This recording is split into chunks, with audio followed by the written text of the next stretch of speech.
ಗಗನವತಾಗ ನೀರ್ಪೊಳಕ್ಕುವ ತುಂಗ ತರಂಗ ಸಂಗಮೇ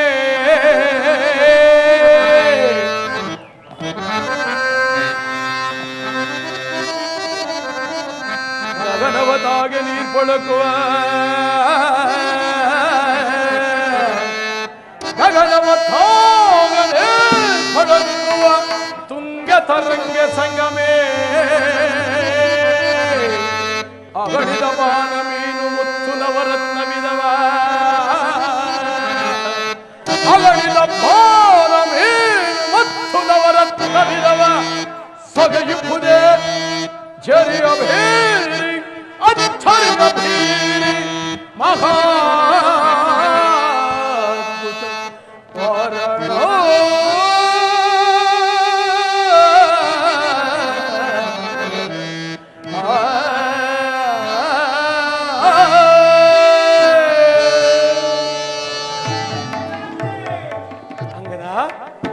ಜಾಮವಂತಾದಿಗಳೇ, ಈ ಸಮುದ್ರವನ್ನು ನೋಡಿ ಎಷ್ಟೊಂದು ಭಯಾನಕವಾಗಿರಬಹುದು. ಈ ಸಮುದ್ರವನ್ನು ಲಂಘಿಸಿ ಮಾತೆಯವರ ಕುಶಲ ವಾರ್ತೆ ತರುವ ವೀರರು ಧೀರರು ನಮ್ಮಲ್ಲಿ ಯಾರಿರುವರು ವಿಚಾರಿಸು ಅಂಗದ ಕುಮಾರ. ಹಾಗೆಯೇ ಆಗಲಿ ಮಾರುತಿ. ತಾತ, ನಾಳ, ನೀಲ, ಗವಯ, ಗಂಧಮಾಧವ, ಗವಾಕ್ಷ ಇನ್ನೂ ಮುಂತಾದ ಕಪಿವೀರರೆಲ್ಲ ತಮ್ಮಿಂದ ಸಾಧ್ಯವಿಲ್ಲ ಎಂದು ಹೇಳಿದರು ತಾತ. ತಾತ, ತಾವು ಎಷ್ಟು ಯೋಜನವನ್ನು ಹಾರಬಲ್ಲಿರಿ ತಾತ? ಅಂಗದ ಕುಮಾರ, ನನ್ನನ್ನು ಎಷ್ಟು ಯೋಜನೆ ಹಾರುವೆ ಎಂದು ಕೇಳುತ್ತಿವೆ? ಈ ಶತಯೋಜನ ವಿಸ್ತೀರ್ಣವಾದ ಸಮುದ್ರವನ್ನು ಹಾರಿ ಹೋಗಬಲ್ಲೆ. ಆದರೆ ಹಿಂದಿರುಗಿ ಬರುವ ಕಾರಣ ಹಿಂದೆ 21 ಆವರ್ತಿ ಭೂಪ್ರದಕ್ಷಿಣೆಯನ್ನು ಮಾಡುವಾಗ ನನ್ನ ಮಂದಿಗೆ ದೊಡ್ಡದಾದ ಬಂಡೆಕಲ್ಲೊಂದು ತಾಕಲಾಗಿ ಅದು ಬಹಳ ಬಾಧಿಸುತ್ತಿರುವುದು. ಅದರಲ್ಲಿ ಎಲ್ಲರನ್ನೂ ಕೇಳುತ್ತಿರುವೆಯಲ್ಲ, ನೀನು ಎಷ್ಟು ಯೋಜನವನ್ನು ಆಡಬಲ್ಲೆ? ತಾತ, ನಾನು ಈ ಶತಯೋಜನ ವಿಸ್ತೀರ್ಣವುಳ್ಳ ಸರದಿಯನ್ನು ಲಂಘಿಸಿ ತಾತ, ಆದರೆ ಹಿಂತಿರುಗಿ ಮಾತ್ರ ಬರಲಾರೆ ತಾತ.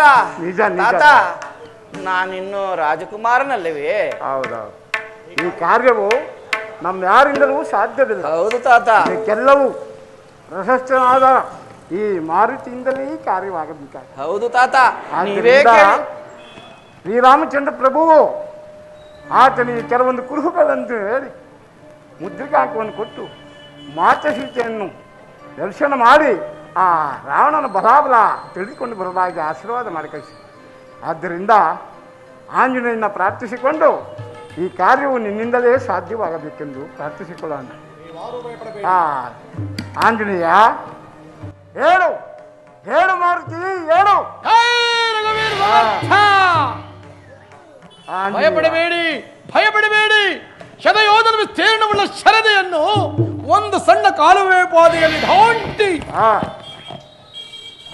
ಮಾತೆಯವರ ಕುಶಲ ವಾರ್ತೆಯನ್ನು ತರುವುದು ಅಲ್ಲದೆ ದುರುಳನಾದ ರಾವಣೇಶ್ವರನ ಬಲಾಬಲಗಳನ್ನು ತಿಳಿದು ಬರಬೇಕು. ಅವಧಿ ಮುಗಿಯುವುದರೊಳಗಾಗಿ ಅದುವರೆಗೂ ತಾವುಗಳೆಲ್ಲರೂ ಇಲ್ಲಿಯೇ ರಾಮ ಧ್ಯಾನ ಮಾಡಿರಿ. ಹಾಗೆಯೇ ಆಗಲಿ ಮಾರುತಿ. ಲಂಗಿ ಬೇನಿ ಪಾರ್ಥಿಯ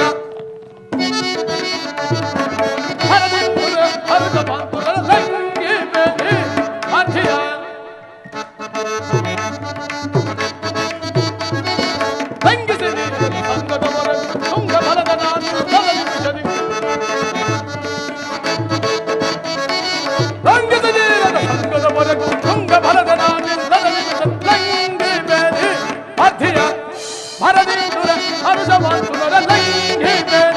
ಪಾರ್ಥಿಯ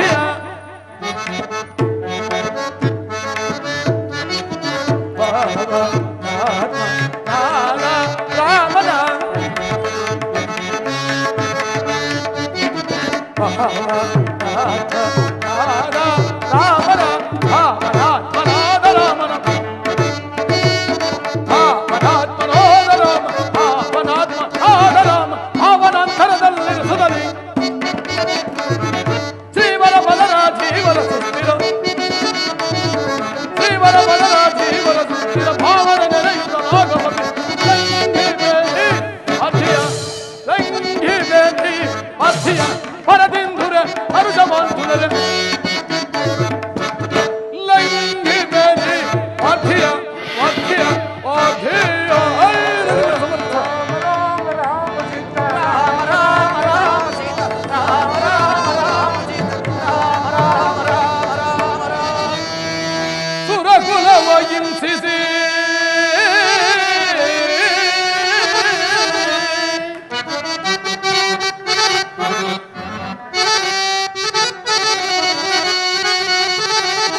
ಸುರಕುಲವ ಹಿಂಸಿಸಿ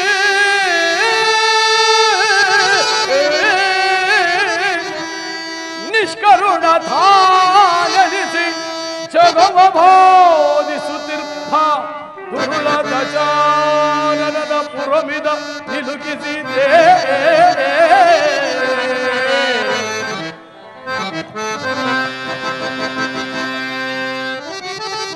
ದುರುಳ ದಶಾನನದ ಪುರಮಿದ ನಿಲುಕಿಸಿದೆ ವಿನುತ ರೋಮಚಂದ್ರನ ದಯದೇ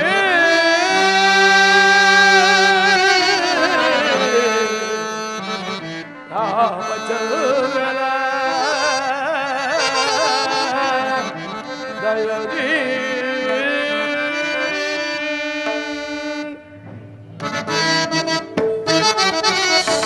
ಚಂಡಾಧಾರವ ಮಂಡಲದಳ ಚಂಡಾಧಾರವ ಮಂಡಲದಳ ಚಂಡಾಧಾರವ ಮಂಡಲದಳ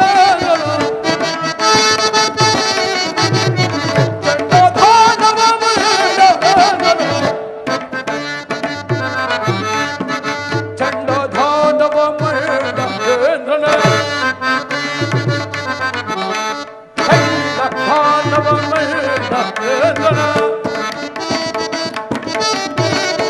ಚಂಡಾಧಾರವ ಮಂಡಲದಳ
ರಾಮ ರಾಮ ರಾಮ ರಾಮ ರಾಮ ರಾಮ ರಾಮ ರಾಮ ರಾಮ ರಾಮ ರಾಮ ರಾಮಚಂದ್ರ ರಾಮಚಂದ್ರ ಏನೇತನ ವೈಭವ ಲಂಕಾ ನಗರದ ಹೊರಗಿನ ಬಾಗಿಲೇ ಇಷ್ಟೊಂದು ಹೊಳೆಯುತ್ತಿರುವಾಗ ಇನ್ನು ಈತನ ಅರಮನೆಯಾದರೂ ಎಷ್ಟು ಸುಂದರವಾಗಿರುವುದು. ನಾನು ಮೈನಾಕ ಪರ್ವತದ ಆಟದಲ್ಲಿ ನಾಗಮಾತೆಯ ಗರ್ವವನ್ನು ಅಡಗಿಸಿದ್ದು ನನ್ನ ನೆರಳನ್ನೇ ಅನುಸರಿಸಿ ನನ್ನನ್ನೇ ನುಂಗಲು ಬಂದ ಸಿಂಹಿಕೆ ಗರ್ಭವನ್ನು ಒಳ ಪ್ರವೇಶಿಸಿ ಅವಳ ಉದರದಲ್ಲಿ ಬೃಹದಾಕಾರವಾಗಿ ಬೆಳೆದು ನಂತರ ಅವಳ ಉದರವನ್ನು ಸೇಳಿ ಹೊರ ಬಂದದ್ದು ನಿನ್ನ ಅನುಗ್ರಹದಿಂದಲ್ಲವೇ? ಇರಲಿ ರಾಮ ರಾಮ ರಾಮಚಂದ್ರ, ನಿನ್ನ ಅನುಗ್ರಹವಿದ್ದಂತಾಗಲಿ. ಮೊದಲು ಪುರಪ್ರವೇಶ ಮಾಡುವೆನು. ರಘುವೀರ ಸಮರ್ಥ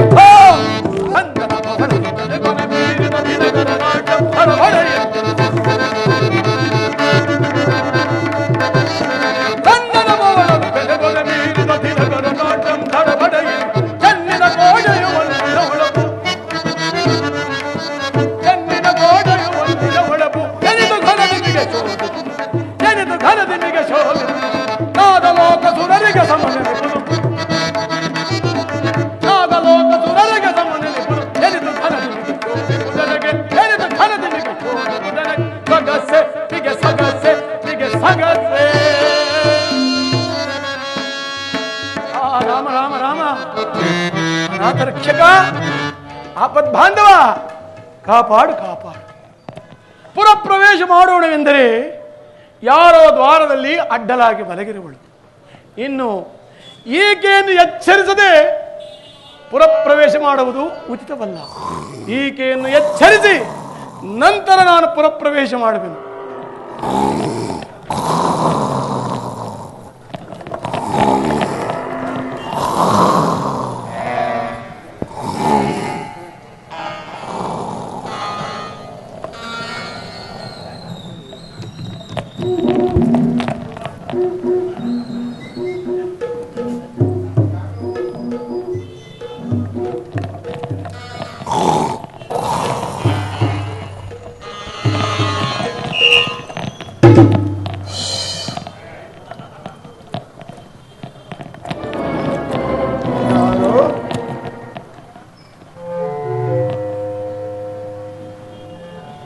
ಯಾರಿರಬಹುದು?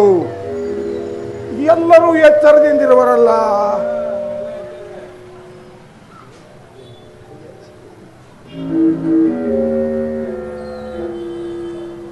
ಓಹೋ,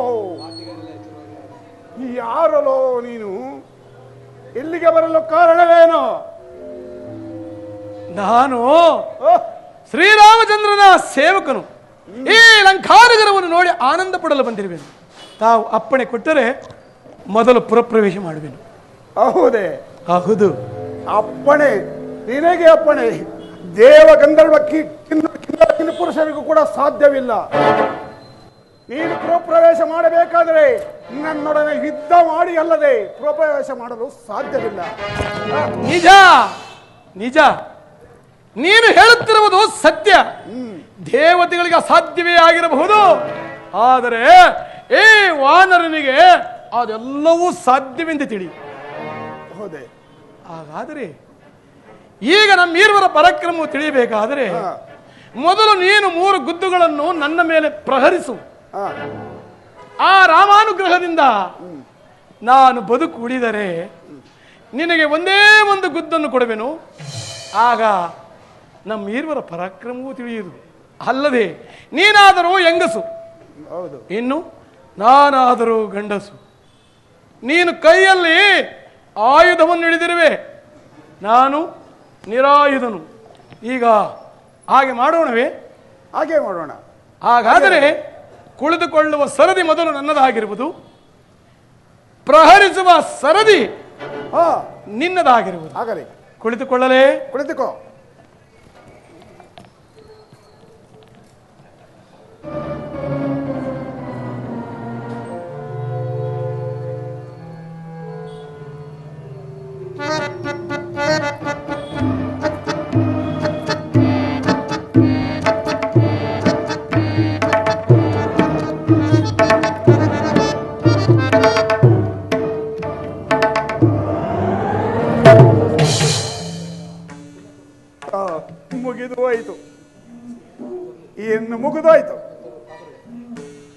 ಜಯ ಜಯ ರಘುವೀರ ಸಮರ್ಥ. ಇದು ಸಾಮಾನ್ಯವಾದ ಕಥೆಯಲ್ಲ, ಇದು ಇನ್ನೂ 2 ಪ್ರಹಗಳಾಗಿರುವವು.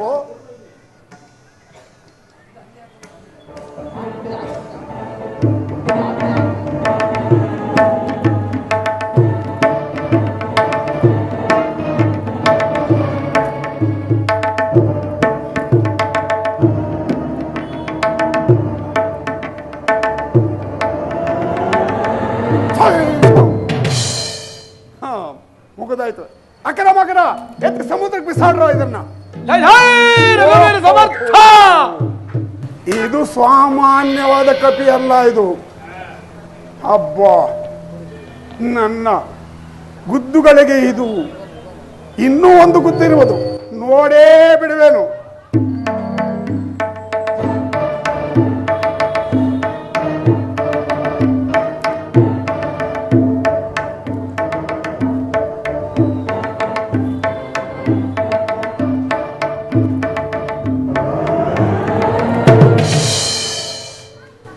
ಮುಗಿದಾಯ್ತು, ಇನ್ನೇನು ಮುಗಿದಾಯ್ತು.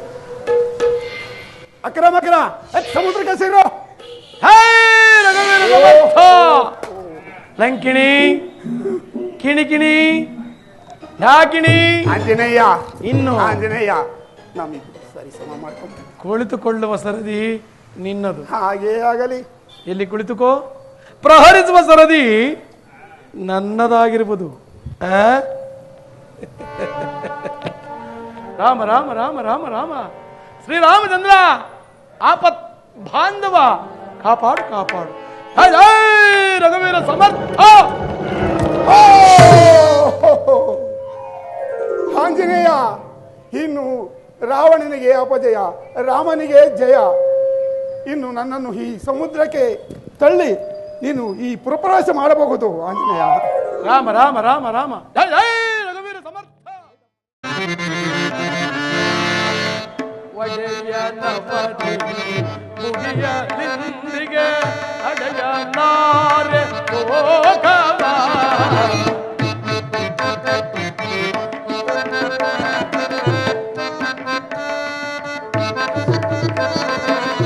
ಒಡೆಯನ ಪದಿ ಮುಗಿಯಲಿಂದಿಗೆ ಅಡೆಯಲಾರೆ ಹೋಗವ.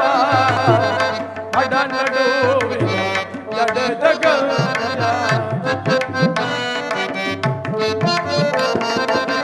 ಜಡಜಗ ಉಡುಪ ಮುಗಿಯಳ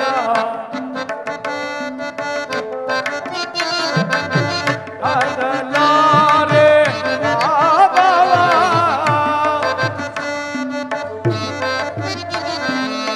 ಬಡ ನಡುವಿನ ಆಲೆಯ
ರಾಮ ರಾಮ ರಾಮ ರಾಮ. ಆಹಾ, ನಾನಾ ಪ್ರದೇಶಗಳನ್ನು ಸುತ್ತಿ ಬಂದರು, ಪಟ್ಟಣದ ಪುರಭಾಗಗಳನ್ನೆಲ್ಲ ಸುತ್ತಿ ಬಂದರು, ಮಾತಿವರ ದರ್ಶನವೇ ಆಗಲಿಲ್ಲವಲ್ಲ. ಈಗೇನು ಮಾಡು? ಇನ್ನು ನನಗೆ ಸುಗ್ರೀವರಾಜನ ಕೊಟ್ಟ ಅವಧಿಯಾದರೂ ಮುಗಿಯುತ್ತಾ ಬಂದಿತು. 1 ಮಾಸದ ಒಳಗಾಗಿ ಮಾತೆಯವರ ಕುಶಲ ವಾರ್ತೆಯನ್ನು ತರಬೇಕೆಂದು ಹೇಳಿ ಕಳಿಸಿರಲ್ಲ.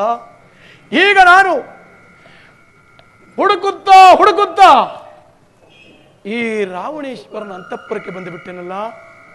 ಈಗ ಏನು ಮಾಡುವುದು? ಇನ್ನು ಇಲ್ಲಿ ಆದರೂ ಅನೇಕ ಸ್ತ್ರೀಯರು ಪಾನಭತ್ತರಾಗಿ ಮೈ ಮೇಲೆ ವಸ್ತ್ರವಿಲ್ಲದೆ ಅರಿವಿಲ್ಲದೆ ಮಲಗಿರುವರು. ಮಾತೆಯವರು ಇಲ್ಲಿ ಏನಾದರೂ ಇರಬಹುದೇ?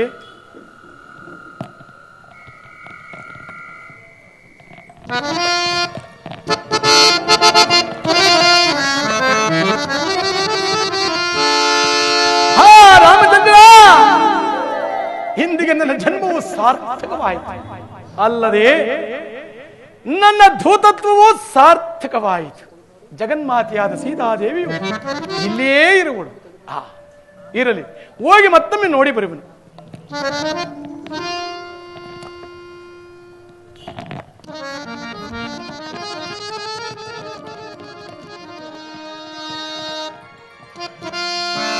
ಪದ್ಮರೇಖೆಗಳಿಂದ ಪಾದಗಳ ಮೇಲೆ ಮತ್ಸಲಾಂಚನವಿಲ್ಲ ಮುಂಗೈಯ ಮೇಲೆ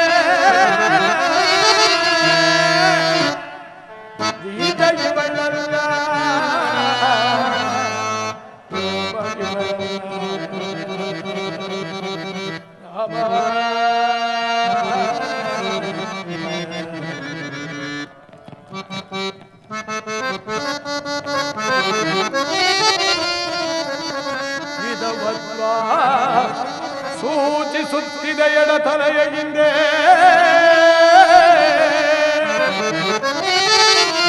ವಿಧವತ್ವ ಸೂಚಿಸುತ್ತಿದ ಎಡತಲೆಯ ಹಿಂದೆ ಸೀತೆ ಇವಳಲ್ಲ, ಪೂಜಾದ ಇವಳಲ್ಲ, ರಾಮ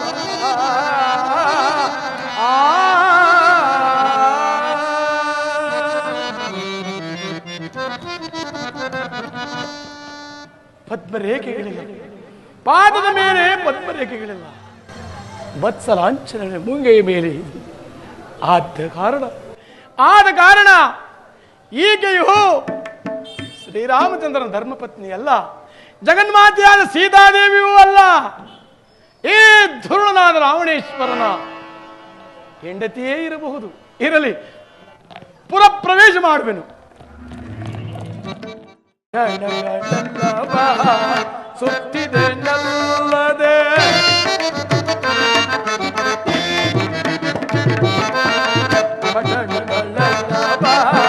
ಸುತ್ತಿದೆ ನಲ್ಲದೆ ಚಿತ್ರಧಾರ ಮನೆಯ ಚರಿಸಿದೆ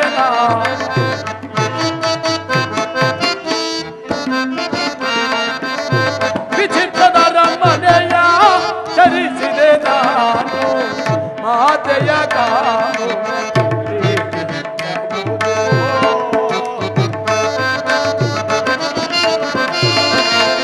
ಮಾತೆಯ ಕಾಮು ಪ್ರೀತಿಯು ಬಾಬು ಮಾತೆಯ ಪಾದ ಪ್ರೀತಿಯಬಹುದು ರಾಮ.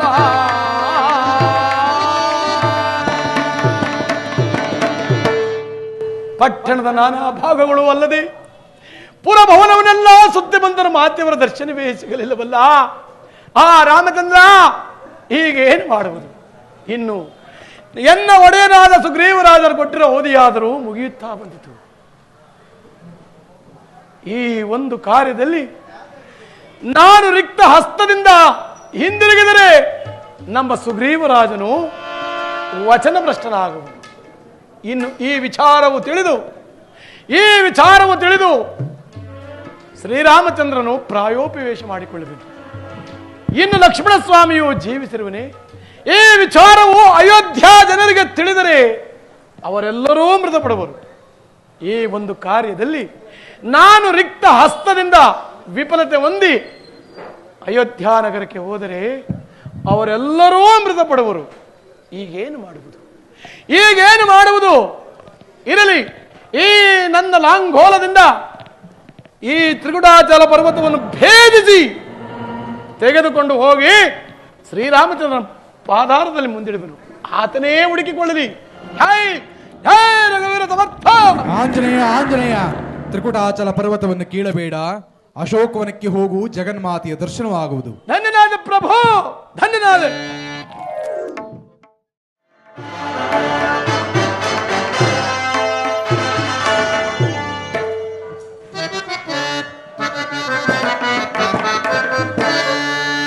ಸಾಹಿಬನೇ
ಏನಿ ಮನಸ್ಸಿನ ಕಳವಳ?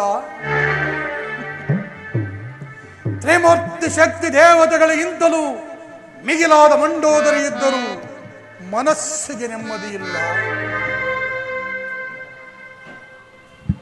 ಮೃಷ್ಟಾನ್ನ ಸೇವಿಸಿದರೂ ತೃಪ್ತಿ ಇಲ್ಲ. ಹಂಸ ತೋಲಿಕದೋಳ್ ಪವಳಿಸಿದರೂ ಸುಖ ನಿದ್ರೆ ಇಲ್ಲ. ಅದಾವುದೋ ಬಿಡಿಸಲಾರದ ಬಂಧನಕ್ಕೆ ಸಿಲುಕಿ ನೊಂದಿದೆ ನನ್ನ ಈ ಮನ. ಇದಕ್ಕೆ ಕಾರಣ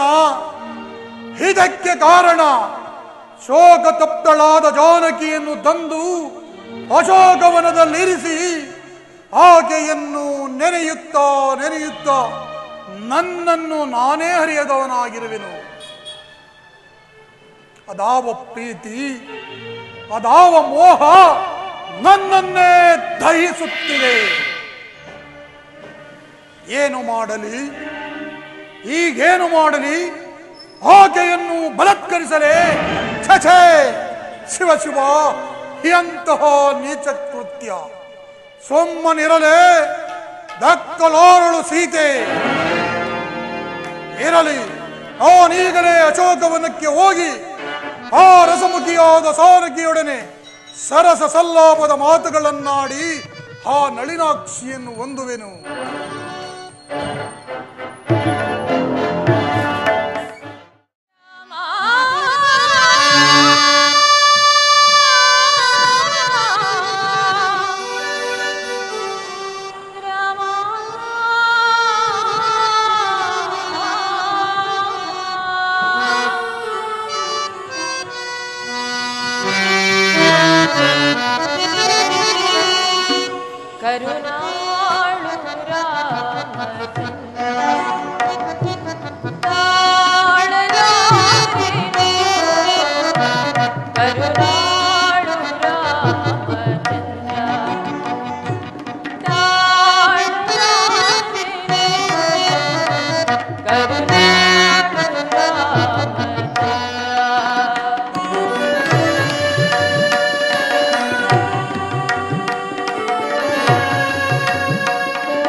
ರಾಮಚಂದ್ರ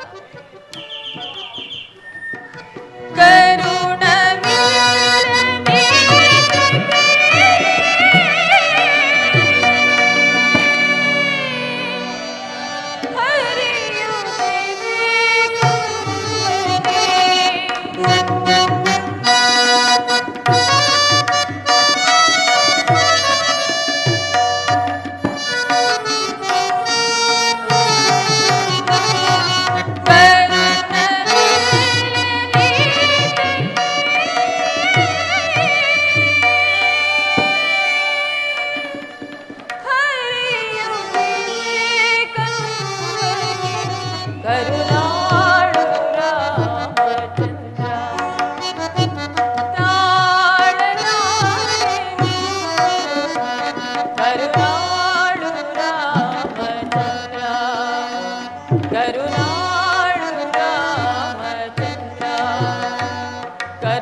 ರಾವಣನು ನನ್ನನ್ನು ಅಪಹರಿಸಿರುವುದು ನಿಮಗೆ ಇನ್ನೂ ತಿಳಿದಿಲ್ಲವೇ? ಇನ್ನು ಎಷ್ಟು ದಿನ ನಾನು ಈ ಪಾಪಿಯ ಬಂಧನದಲ್ಲಿರಬೇಕು? ಇಲ್ಲಿರುವ ರಕ್ಕಸಿಯರು ಲೋಕ ವಿರೋಧವಾದ ಮಾತುಗಳನ್ನಾಡಿ ನನ್ನನ್ನು ಕ್ಷಣ ಕ್ಷಣಕ್ಕೂ ಹಿಂಸಿಸುತ್ತಿರುವರು. ಬೇಗನೆ ಬಂದು ನನ್ನಿಂದ ಕರೆದುಕೊಂಡು ಹೋಗಬಾರದೆ? ನಿಮ್ಮ ಮುಖ ಕಮಲವನ್ನು ನೋಡುವ ಭಾಗ್ಯವನ್ನು ನನಗದೆಂದಿಗೆ ಕರುಣಿಸುವಿರಿ ಶ್ರೀರಾಮಚಂದ್ರ.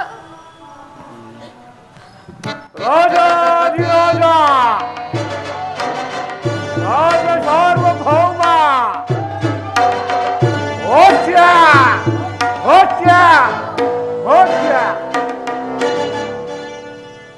ಎಲೆ ಅಕ್ರಮಗ್ರಾಸುರರೇ, ಮಹಾಪ್ರಭು, ನನ್ನ ಆಜ್ಞೆ ಆಗುವ ತನಕ ನೀನು ಆ ಪಾರ್ಶ್ವದಲ್ಲೇ ಇರು.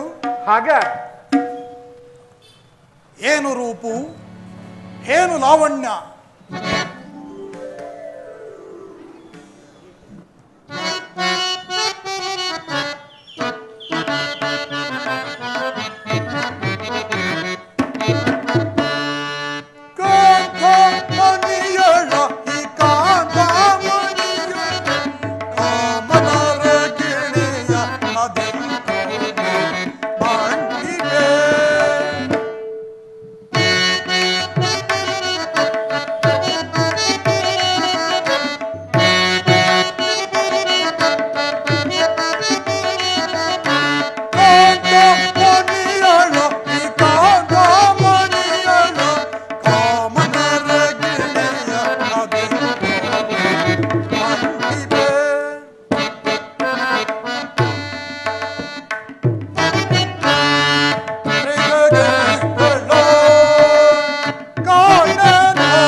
ಇಂತಹ ಸುಂದರ ತಂಗಾಳಿ ಸವಿದು ಮುತ್ತು ರತ್ನ ವಜ್ರ ವೈದೂರಗಳನ್ನು ಧರಿಸಿ ಈ ದಶಕಂಠ ರಾಜನ ರಾಜ ವೈಭೋಗಗಳನ್ನು ಧರಿಸಿ ನನ್ನೊಡನೆ ಶೃಂಗಾಯ ಮರದಿಗಿರ್ಬೇಕೆ ಸಾಧ್ಯ ಜನಕಿ.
ಜಾನಕಿ, ಬಹುದಿನದಿಂದ ನಿನ್ನ ಪ್ರೇಮಕ್ಕಾಗಿ ಹಂಬಲಿಸುತ್ತಿರುವ ನನ್ನ ಮನದಾಸೆಯನ್ನು ಈಡೇರಿಸು.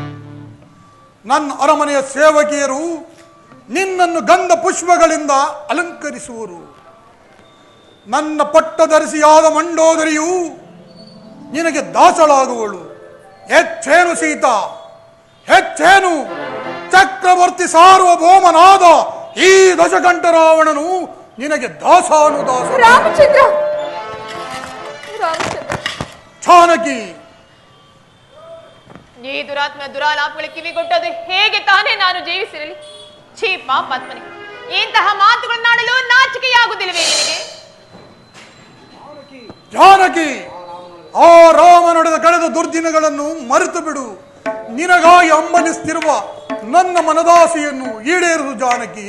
ಏ ಪಾಪಾತ್ಮನೆ, ಶ್ರೀರಾಮಚಂದ್ರನ ಪಾದ ಧೂಳಿಗೂ ಸಮಾನನಲ್ಲದ ನೀನು ನನ್ನನ್ನು ಕರೆತಂದದ್ದು ನಿನ್ನ ಕುಲವನ್ನೇ ನಾಶ ಮಾಡುವ ಘಟ ಸರ್ಪವೆಂದು ತಿಳಿದುಕೋ.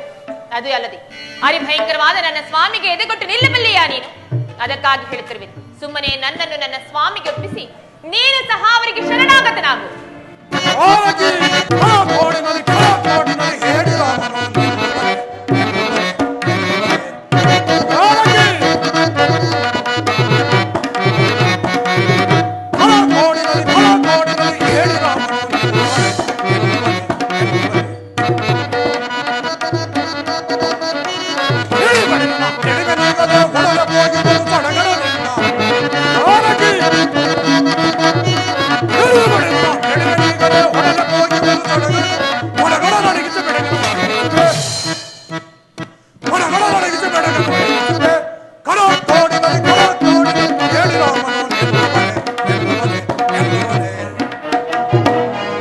ಜಾನಕಿ, ಆ ರಾಮನಿಗೆ ಈ ವಿಷಯ ತಿಳಿದರು ಈ ಸಪ್ತದ ಸಾಗರಗಳನ್ನು ದಾಟಿ ಬರಲು ಅಸಮರ್ಥನು. ಅವಡನೆ ಕಳೆದ ದುರ್ದಿನಗಳನ್ನು ಮರೆತು ಬಿಡು. ನಿನಗಾಗಿ ಹಂಬಲಿಸುತ್ತಿರುವ ನನ್ನ ಮನದಾಸೆಯನ್ನು ಈಡೇರಿಸು ಸೀತಾ. ಏ ಪಾಪಾತ್ಮನೆ, ನನ್ನನ್ನು ಅಪಹರಿಸಿ ತಂದಿರುವ ಈ ಸಮಾಚಾರವೇನಾದ್ರೂ ನನ್ನ ಸ್ವಾಮಿಗೆ ತಿಳಿದದ್ದೇ ಆದ್ರೆ ಏನಿನ ಉದರವನ್ನೇ ಸೀಳಿ ಬಿಡುವರು. ಅದು ಅಲ್ಲದೆ ಅಸುರ ಸಂಹಾರಕ್ಕಾಗಿ ಅವತರಿಸಿ ಬಂದ ನನ್ನ ಸ್ವಾಮಿಯನ್ನು ಕೆಣಕಿ ಉಳಿಯಬಲ್ಲರೆ ಈ ಧರೆಯೊಳಗೆ? ಅದಕ್ಕಾಗಿ ಹೇಳುತ್ತೇವೆನು, ಸುಮ್ಮನೆ ನನ್ನನ್ನು ನನ್ನ ಸ್ವಾಮಿಗೆ ಒಪ್ಪಿಸಿ ನಿನ್ನೊಂದಿಗೆ ಇಡೀ ಈ ಕುಲವನ್ನೇ ಉದ್ಧಾರ ಮಾಡಿಕೋ. ಜಾನಕಿ, ಸಾಕು ಮಾಡು ಈ ನಿನ್ನ ಬಿರುನುಡಿಗಳನ್ನ. ನನ್ನ ಹೆಸರನ್ನು ಕೇಳಿದ ಮಾತ್ರದಲ್ಲಿಯೇ ಲೋಕವೇ ಅಚ್ಚರಿ ಪಡುವುದು. ಇಂತಹ ನಾನು ಆ ನಿನ್ನ ರಾಮನಿಗೆ ಎದುರುವುದೇ ಎಂದಿಗೂ ಸಾಧ್ಯವಿಲ್ಲ. ಈ ಅಶೋಕವನದಲ್ಲಿ ನಿನ್ನನ್ನು ರಕ್ಷಿಸಬಲ್ಲವರು ಯಾರೂ ಇಲ್ಲ. ನೀನಾಗೆ ಒಲಿದು ಬಂದರೆ ಸರಿ, ಇಲ್ಲವಾದರೆ ನಾನಾಗೆ ನಿನ್ನನ್ನು ಬಲತ್ಕರಿಸಬೇಕಾಗುವುದು ಎಚ್ಚರ. ಹೇ ತಾಯಿ, ಈ ಪಾಪಿನ ಸ್ಪರ್ಶ ಮಾಡುವನಂತೆ ಅಷ್ಟರಲ್ಲಿ ಏನಿನ ದೇಹವನ್ನು ಈ ಭಾಗ ಮಾಡಿ ಏನಿನ ಭಾಗಿನ ಪುತ್ರಿಯನ್ನು ನಿನ್ನಲ್ಲಿ ಧರಿಸಿಕೋ ತಾಯಿ, ನಿನ್ನಲ್ಲಿ ಧರಿಸಿಕೋ. ಬಲ ಬಲ ಬಲ ಬಲ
ಜಾನಕಿ, ನಯ ವಿನಯಗಳಿಂದ ನಿನ್ನನ್ನು ಪ್ರಾರ್ಥಿಸಿಕೊಳ್ಳುವೆನು. ನೀನಾಗಿಯೇ ಒಲಿದು ಬಾ. ಎಲ್ಲವಾದರೆ ನಿನ್ನನ್ನು ಬಲತ್ಕರಿಸಬೇಕಾಗುವುದು. ದೂರ ನಿಲ್ಲು ಘಾತುಕ.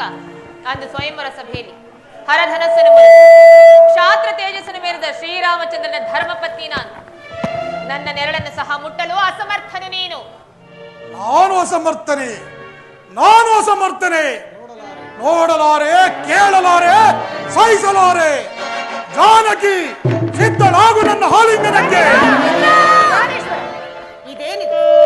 ವೀರಾದಿ ವೀರರು, ಶೂರಾದಿ ಶೂರರು ಆದ ತಾವು ಒಬ್ಬ ಅಬಲೆಯನ್ನು ಬಲತ್ಕರಿಸಲು ಪ್ರಯತ್ನಿಸುವುದು ವೇದವತಿಯ ಶಾಪವನ್ನು ಮರೆತಿರಾ ಸ್ವಾಮಿ? ಮಂಡೋದರಿ, ನೀನೇ ಅದಕ್ಕೆ ಬಂದೆ ಈ ನಿಶಾತ್ರಿಯಲ್ಲಿ. ತಾವು ಎಲ್ಲಿರುವಿರೋ ನಾನು ಅಲ್ಲೇ ಇರುವೆನು. ನೀವು ಸೀತೆಯನ್ನು ಅಪಹರಿಸಿಕೊಂಡು ಬಂದಂತೆ ನನ್ನನ್ನು ಯಾರಾದರೂ ಅಪಹರಿಸಿಕೊಂಡು ಹೋದರೆ? ಎಂತ ಆಟವಾದಿಯ ನೀನು? ನಾನು ಸ್ವಯಂವರ ಸಭೆಯಲ್ಲಿ ಸೀತೆಯನ್ನು ಶಿವಧನಸ್ಸನ್ನು ಮುರಿದು ರಾಮನು ಸೀತೆಯನ್ನು ಪಡೆದಾಗ 1 ಸಾರಿ ತಲೆಬಾಗಬೇಕಾಯಿತು. ನನ್ನ ತಂಗಿಯ ಕಿವುಮೂಗುಗಳನ್ನು ಕೊಯ್ದು ಅಪಮಾನಗೊಳಿಸಿದಾಗ ಮತ್ತೊಂದು ಸಾರಿ ತಲೆಬಾಗಬೇಕಾಯಿತು. ಇವೆರಡರ ಪ್ರತಿರೋಧಕ್ಕೋಸ್ಕರ ಸೀತೆಯನ್ನು ಅಪಹರಿಸಿ ತಂದು ನಾನು ಸಂತುಷ್ಟನಾದೆನೆ ಎನ್ನುವಷ್ಟರಲ್ಲಿ ನೀನು ಬಂದು ನನ್ನ ಕಾರ್ಯವೆಲ್ಲವೂ ವಿಫಲವಾಯಿತು. ನಿಮ್ಮ ಆಸೆಗಳೆಲ್ಲವೂ ನಾಶವಾಗಿ ಹೋಗಲಿ. ಅದು ನಾಶವಾಗುವುದು ನನ್ನ ದೇಹಾಂತ್ಯದಲ್ಲಿ. ಮಂಡೋದರಿ, ನೀನಿನ್ನು ನಡೆ ಅಂತಃಪುರಕ್ಕೆ. ಜಾನಕಿ, ನಿನಗಿನ್ನು 1 ಮಾಸದವನ್ನಿಟ್ಟಿರುವೆನು. ನೀನಾಗಿಯೇ ಒಲಿದು ಬಂದರೆ ಸರಿ, ಇಲ್ಲವಾದರೆ ನಿನ್ನನ್ನು ಕತ್ತರಿಸಿ ಶತದಿಕ್ಕುಗಳು ಚೆಲ್ಲಿ ಬಿಡುವೆನು.